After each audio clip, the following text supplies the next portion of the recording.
Question 10. Jane bought a new car 3 years ago. At the end of the first year, the value of the car had decreased by 12.5%. The value of the car then decreased by 10% each year for the next 2 years. At the end of the 3 years, the value of the car was £17,010. Work out the value of the car when Jane bought it 3 years ago. Now, a common error students make in this question is to jump straight away to find 12.5% of this £17,010. It's important not to do that because this is the value of the car at the end of 3 years, not the value of the car that was decreased by 12.5. So that's not how we want to start.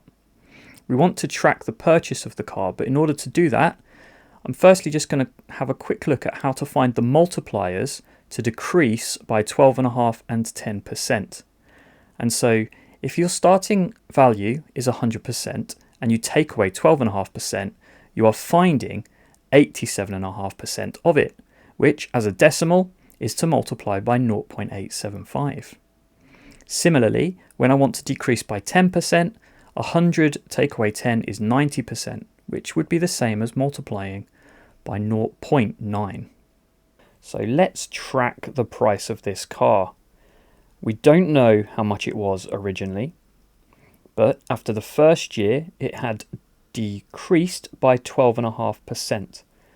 That is, it was worth 87.5% of its original value, so that's times by 0.875. It then decreased by 10%, so that is 90% of the previous value, so that's timesing by 0.9. This happened for 2 years, and the result was that the current value of the car is £17,010. So if I wish to work out what the car used to cost, then I want to reverse this history. I want to do 17,010 divided by 0.9, divided by 0.9, and divided by 0.875. And so doing this gives me a value of 24,000. So the original cost of the car 3 years ago was £24,000.